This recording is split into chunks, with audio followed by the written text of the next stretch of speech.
Boa tarde, pessoal. Sejam bem-vindos a mais um DAB Responde.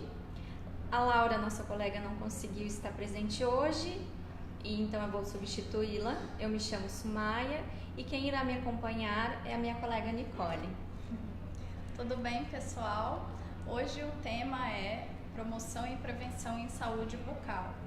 E esse tema também está sendo contemplado no nosso livro, A Saúde Bucal no Sistema Único de Saúde. Esse livro está disponível no portal do DAB e todo mundo tem acesso a ele. Então, pessoal, para a gente tornar o nosso debate mais enriquecedor, eu peço que vocês encaminhem as suas dúvidas através dos comentários aqui embaixo e também compartilhem conosco as experiências que vocês têm tanto com a promoção e prevenção no município. Nicole, antes de a gente iniciar a nossa conversa, é importante a gente colocar o quanto o gestor precisa conhecer o seu território, né? Conhecer as suas particularidades, as características da sua comunidade e entender que a compreensão, ela torna o processo de atividades muito mais fáceis e também os procedimentos e os serviços que serão ofertados dentro da rede de atenção à saúde, incluindo tanto as equipes de saúde da atenção básica como as equipes de saúde bucal. Eu ia te pedir para falar um pouquinho sobre como o gestor pode estar fazendo o reconhecimento do seu município, da sua região de saúde. Você tem como falar um pouquinho para a gente? Sim, é muito importante, Sumaia, que os gestores tenham conhecimento e façam um diagnóstico do seu território, né? Então, quando a gente vai implementar uma política de saúde bucal, a gente tem que saber se o nosso território, a nossa região ou o nosso município, ele tem a água fluoretada em uma boa concentração, né, que a gente diz que é o teor ótimo. Tem que saber também se já existe algum indicador epidemiológico naquela região, né, que nós temos, por exemplo, o SB Brasil, exemplo disso, mas é bom também ter algum indicador a nível territorial, né? E um bom exemplo disso é o índice CPOD, né, que avalia os dentes cariados, restaurados e perdidos. E essa avaliação, ela pode ser feita em diferentes localidades, né? Escolas, áreas comunitárias, lugares de agregação popular, né, daquele território. É bom a gente colocar também que os profissionais eles devem estar atentos a quais atores podem contribuir, que poderão pactuar estratégias com a equipe de saúde, né? Com a equipe de saúde da família, com a equipe de saúde bucal. E dentro desse meio a gente pode citar os agentes comunitários de saúde, que podem estar se relacionando com professores, com diretores de escola, com lideranças da comunidade, a fim de estar levando para a população mais informações. Nós temos, por exemplo, professores de ciências que podem estar explicando aos seus alunos como funciona o processo da cárie, da placa bacteriana, então explicando todo esse processo e também utilizar os líderes comunitários com atividades que expliquem como fazer a higienização de prótese dentária, como manter, né, a saúde bucal em dia. Então esses são atores que podem contribuir para a gente estar fazendo essas atividades de promoção e prevenção em saúde bucal. Exatamente, Sumaia. E além dessa identificação desses atores, desse território, também o gestor e os profissionais de saúde bucal, né, da equipe, devem reconhecer outros fatores, como, por exemplo, cobertura populacional, outros meios, né, de cobertura, como entidades filantrópicas que atuam nessa região, universidades que também têm projetos nesse território, e também as clínicas privadas que oferecem cobertura em saúde bucal nesses territórios. Com certeza, Nicole. A importância de fazer um bom mapeamento da microárea de atuação do território, né? Tanto da unidade básica de saúde como das equipes da Estratégia Saúde da Família, com os membros da equipe de saúde bucal é extremamente importante. E a gente consegue elencar com isso e apresentar vários fatores, vários itens, como fazer um bom recorte e identificação dos riscos dessa comunidade, as necessidades por domicílio, fazer definição de problemas, entre outras coisas. E também a organização do território, a fim de melhorar a oferta do serviço, dar uma saúde de qualidade a todo esse território que é de responsabilidade da Unidade Básica de Saúde. Isso. E depois desse mapeamento em saúde, é muito importante que a equipe de saúde bucal também converse, né, com os profissionais da equipe da estratégia da saúde da família, né? E aí a gente faz isso por meio das reuniões de equipe, e daí também é importante que os profissionais de saúde bucal estabeleçam alguns itens que esses membros da equipe podem realizar quando os profissionais de saúde bucal não podem realizar, por exemplo, uma visita domiciliar ou reconhecimento territorial de uma forma geral, né? E aí, quais são alguns fatores que as outras pessoas da equipe, o agente comunitário de saúde pode identificar? Por exemplo, pessoas que estão sem receber água de abastecimento público, quer dizer, então, que elas não têm acesso à água fluoretada, que é um meio, né, de controle da doença cárie, por exemplo. Ou então, quando os membros da equipe fazem uma visita domiciliar e veem que a família fornece mamadeira com leite com açúcar, e aí tem um risco acentuado para o desenvolvimento da cárie de mamadeira. Ou outros fatores também, né? Identificar, como você havia falado, de idosos que estão com próteses dentárias e não sabem higienizar de forma correta, também são outras coisas que a equipe pode ensinar, né? Orientar. E a gente também pode colocar aquelas pessoas que têm lesões na boca, que não cicatrizam, que fazem essa queixa para os agentes comunitários de saúde, e o agente pode estar notificando a unidade de referência, né, para que possa estar dando um suporte a esse usuário. Outra coisa que eu acho interessante pautar, Nicole, é que aí a gente cai na importância da equipe reunir para fazer o controle, né, da necessidade dessa população, para poder se organizar, para verificar quais são as reais necessidades dessa comunidade e assim também poder hierarquizar e ordenar os principais problemas, as características e como será o plano de ação para essa comunidade. Isso, dentro da promoção e da prevenção, né? E agora a gente vai falar um pouco então, Sumaia, depois desse diagnóstico situacional realizado, depois da reunião de equipe, né? Quais que podem ser as estratégias de promoção? Uma delas, que é muito importante, é a atenção aos escolares, né? Esses estudantes das imediações das unidades básicas de saúde, dos territórios, eles devem ser avaliados, né? Para ver qual é a necessidade de tratamento, qual que são os agravos que eles têm. E como que a gente faz esse diagnóstico? Com relação à doença cárie, normalmente nós usamos o índice CPOD, né? Que é o índice que trabalha com os dentes cariados, restaurados e perdidos por cárie. Mas também a gente pode fazer uso de outros instrumentos que avaliam o índice de placa visível para ver grau de gengivite, né, que é a inflamação da gengiva. E também é muito importante, e se tiver a possibilidade, porque a gente sabe que nem sempre os profissionais têm os insumos e a logística necessária, para fazer também avaliação de atividade de cárie, né? Sim. E assim implementar projetos e programas que contemplem, por exemplo, a fluoretação, né? O uso do flúor gel em crianças e adolescentes que têm risco para cárie dentária. A gente recebeu um questionamento da Juliana e ela nos questiona sobre as evidências do uso do fio dental para as ações de promoção e prevenção em saúde bucal. O que a gente pode estar orientando a Juliana quanto a isso, Nicole? Juliana, muito boa a sua pergunta, a coordenação agradece também a sua participação. É bem controverso, né, com relação ao fio dental, tanto nacional quanto internacionalmente.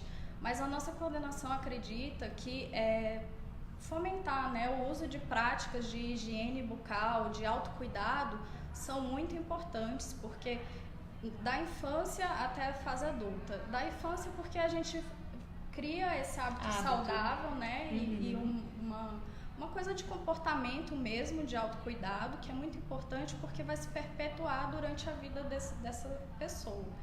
E também a gente sabe que na fase adulta, esses adultos que têm doenças periodontais, eles precisam trabalhar outros hábitos também, como o hábito de fumar, outros hábitos que são deletérios. Né?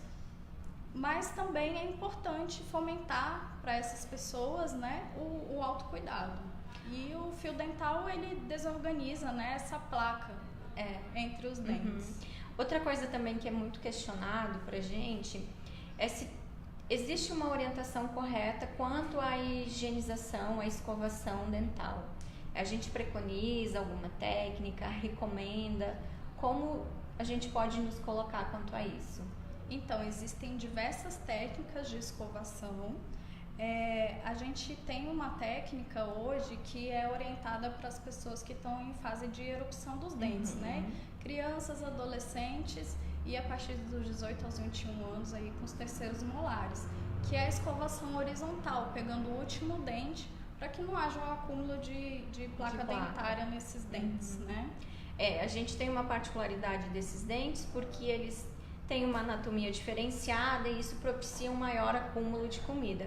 E também quando a gente faz os atendimentos, a gente verifica que esses são os dentes mais acometidos com a doença cárie. Isso. Então a gente precisa fomentar e reforçar a higienização dessa região da boca, como as outras também, né, Nicole?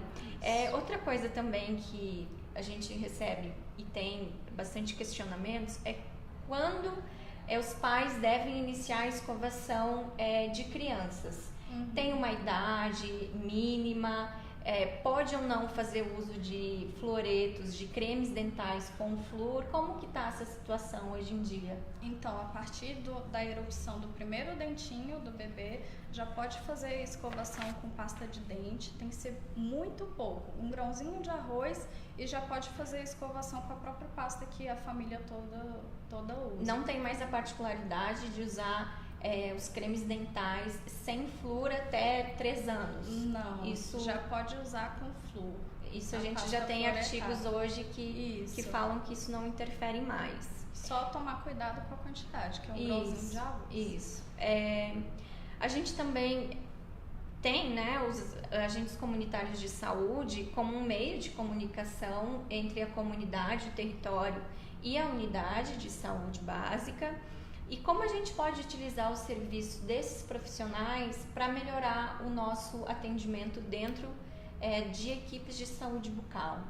Eu acho que de diversas formas, né? O agente comunitário de saúde, por ele ser assim o ator do território, que conhece o território, as pessoas, as famílias, a comunidade como um todo, ele consegue identificar, por exemplo, um adulto que tem problemas com alcoolismo, é tabagista, e então tem uma propensão aí ao câncer de boca, né? Então esse agente comunitário de saúde, ele tem um papel fundamental para notificar, né, as equipes de saúde bucal sobre aqueles que realmente têm um risco. E também de outras áreas de vulnerabilidade, como a gente falou, né? Ele sabe quais são os lugares que não tem água canalizada, que as pessoas não têm o benefício do flúor. Então, ele sabe identificar essas pessoas pra gente. Eu lembrei uma coisa agora, Nicole, e vou até lhe questionar. A gente tem ações dentro do PSE, né? Como escovação coletiva, supervisionada. Como a equipe pode estar trabalhando com essas escolas, atendendo a esses escolares, enfim, como se dá esse processo? Então, depois do diagnóstico, né, desse ambiente, que eles vão ter uma noção real do problema, dos agravos bucais mais prevalentes na escola ou em grupos específicos, eles podem implementar um programa de promoção e prevenção, né? Dentre eles a escovação supervisionada mesmo. A escovação supervisionada, hoje a gente sabe que ela é uma forma de tratamento, né? porque ela pode paralisar lesões de cárie que são ativas. E também ele pode promover ações com alguns grupos de risco que têm, né, alta atividade de cárie. Também pode promover ações com jovens que também têm problema de gengiva, né, tem gengivite. E a fase de adolescência, puberdade, são fases que o paciente fica mais acometido, né, com essas doenças. Então, eu acho que é importante a gente reforçar a importância desse programa. Os municípios podem solicitar, e eu acredito que o prazo já tenha encerrado, ainda não, então até o dia 28 foi estendido, então dá tempo ainda.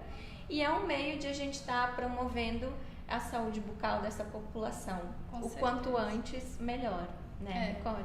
E a coordenação também enfatiza que não é só o escolar, né? A gente também tem outras áreas de atuação das equipes. Isso. E é muito importante que esses profissionais de saúde bucal se insiram aí nos outros espaços do território que a gente já comentou, né? Nicole, eu posso utilizar, indicar o uso de bochecho com enxaguantes bucais para essa população, por exemplo, escolares, para a população que faz a utilização de prótese? Como é que a gente pode orientar isso? Então, Somaia, a nossa coordenação tem um guia prático, né, sobre o uso de floretos. E depois a gente pode até disponibilizar o link embaixo nos comentários para que vocês vejam, né? Existem diversas formas de aplicação e uso do flúor, né? O enxaguante é um deles. Mas ele tem indicações específicas para quem tem alta atividade de cárie ou outros agravos, né? Então tem que ser sempre com prescrição, ideal. Isso. Tá certo. Pessoal, aproveitando, a gente pede também que se vocês tenham alguma sugestão de tema para as próximas lives, vocês comentem. A gente vai analisar, vai levar para a equipe e aí traz para debater com o público, né, Nicole? Exatamente. Tem uma pergunta. O ACS ele pode ser o canal, né, para ajudar a atuar nessa prevenção e nessa promoção da saúde bucal. E vocês falaram sobre a equipe também levantar os principais agravos. Mas eu acho que precisa reforçar para o pessoal que tem que haver essa conversa do profissional de saúde bucal com o ACS, porque o ACS não vai saber, né, gente, quais são os principais agravos, né, que foi encontrado nesse território. Não, exatamente, Paula. Esse profissional que está em contato direto com o território, ele precisa passar por educações continuadas, né? Se a gente quer ter essa troca, a gente precisa orientar esse profissional quais são as formas, quais são as principais lesões, as principais doenças, para ele poder estar identificando isso no território, na comunidade e tendo essa troca, notificando a equipe para que a equipe possa chegar e intervir, né? Exatamente. Tem uma pergunta. A Fernanda fala o seguinte: na esfera da equipe de saúde da família, nas práticas e promoção de saúde, qual seria a maneira da equipe de saúde bucal poderia trabalhar com a comunidade? Prover grupos de saúde com foco específico na saúde bucal ou integrar-se a outros grupos da UBS, como o grupo de gestantes e diabéticos? Quais seriam os ciclos de vida mais importantes para a equipe de saúde bucal atuar na promoção da saúde? Eu acredito que todos os ciclos de vida são importantes, né? Não tem um que vai ser mais assim, impactante a ação do profissional de saúde bucal. Mas é claro que ele deve se inserir sim nesses grupos, porque a gente sabe que esses grupos eles têm especificidades, né?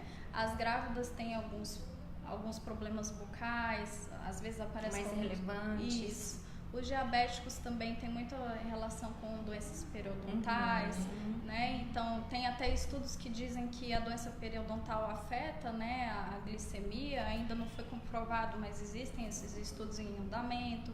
E tudo isso a gente coloca no livro de saúde bucal do SUS, que eu havia mencionado também. O link vai ficar aqui abaixo disponível para vocês.